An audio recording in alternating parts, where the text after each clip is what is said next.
Hey guys, it's me M solutions. ഇനി എന്തിന് വേറെ സൊല്യൂഷൻസിന്റെ പ്രിയപ്പെട്ട വിദ്യാർത്ഥികളെ, ഒരുപാട് ജില്ലകളിലാണ് ഇപ്പോൾ അവധികൾ പ്രഖ്യാപിച്ചുകൊണ്ടുള്ള വാർത്തകൾ വിദ്യാഭ്യാസ മേഖലകളിൽ നിന്ന് പുറത്തേക്ക് വരുന്നത്.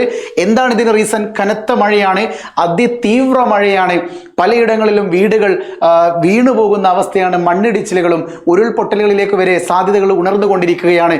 ഈ ഒരു സാഹചര്യത്തിൽ നമ്മുടെ ചെറിയ കുട്ടികൾ തൊട്ട് പ്രൊഫഷണൽ കോളേജുകൾ ഉൾപ്പെടെയുള്ള കുട്ടികൾക്ക് അവധി പ്രഖ്യാപിച്ചുകൊണ്ടാണ് കലക്ടേഴ്സ് ഉത്തരവാകുന്നത്. തീർച്ചയായിട്ടും ഏതൊക്കെയാണ് ജില്ലകൾ എന്നറിയാൻ ആകാംക്ഷയോടെ വന്നിരിക്കുന്ന വിദ്യാർത്ഥികളോട് എനിക്കൊന്നേ പറയാനുള്ളൂ.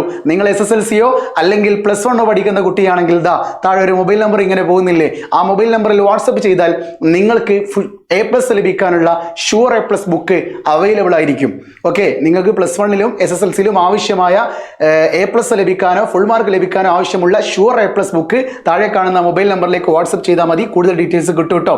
ഓക്കെ, ഓണത്തിനിടയ്ക്ക് പുട്ട് കച്ചവടം എന്ന് നിങ്ങൾ ആരും വിചാരിക്കരുത്, അത് സത്യമാണ്. ഓക്കെ, അപ്പോൾ തീർച്ചയായിട്ടും ഏതൊക്കെയാണ് ജില്ലകൾ എന്ന് ചോദിക്കുമ്പോൾ കോഴിക്കോട്, വയനാട്, പാലക്കാട്, ഇടുക്കി എന്നീ ജില്ലകളാണ് നിലവിൽ അവധി പ്രഖ്യാപിച്ചിരിക്കുന്നത്. കോഴിക്കോട് പ്രൊഫഷണൽ കോളേജുകൾ ഉൾപ്പെടെയും, വയനാട് പ്രൊഫഷണൽ കോളേജുകൾ ഉൾപ്പെടെയാണ്, പാലക്കാട്, ഇടുക്കിയൊക്കെ ഉൾപ്പെടെ തന്നെയാണ് അവധി പ്രഖ്യാപിച്ചത്.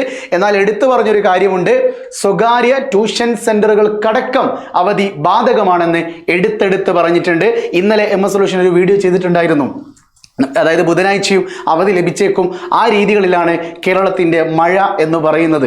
ഓറഞ്ച് അലേർട്ടുകൾ പ്രഖ്യാപിച്ച ജില്ലകളിൽ വളരെ പെട്ടെന്ന് തന്നെ നിങ്ങൾക്ക് അവധി ലഭിച്ചിരിക്കുമെന്ന് പറഞ്ഞിട്ടുണ്ടായിരുന്നു, അതെല്ലാവർക്കും അറിയാം. പക്ഷേ ഈ ജില്ലകളൊക്കെ ഓൾറെഡി പറഞ്ഞിട്ടുണ്ടായിരുന്നു. അതുകൊണ്ട് തീർച്ചയായിട്ടും ഈ ജില്ലകളിലെ കുട്ടികൾ നാളെ സുരക്ഷിതരായി വീട്ടിൽ തന്നെ ഇരിക്കുക. ഓക്കെ, ഇതൊരിക്കലും നിങ്ങൾക്ക് സന്തോഷകരമായ ഒരു വാർത്തയല്ല. കാരണം ഈ സമയത്ത് ഈ അവധികൾ പ്രഖ്യാപിക്കുന്നതിൻ്റെ ഒരു കാരണമുണ്ട്.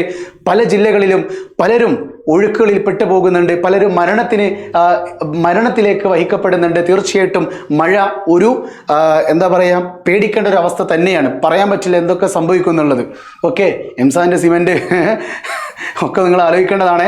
തീർച്ചയായിട്ടും കൂടുതൽ അപ്ഡേറ്റുകളുമായി നിങ്ങളുടെ മുമ്പിലേക്ക് ഞാൻ വരും. ഇനിയും ഒരുപാട് ജില്ലകളിൽ അവധി പ്രഖ്യാപിച്ചേക്കാം. മലപ്പുറത്തും കണ്ണൂരെയും കുട്ടികളാണ് കൂടുതൽ ഇങ്ങനെ കാതോർത്ത് നിൽക്കുന്നത്. തീർച്ചയായിട്ടും കൂടുതൽ അപ്ഡേറ്റുകളുമായി നിങ്ങളുടെ മുമ്പിലേക്ക് വരുന്നത് വരെ ഇറ്റ്സ് മീ എം സൊല്യൂഷൻസ്. ഇനി എന്തിന് വേറെ സൊല്യൂഷൻസ്. ബൈ.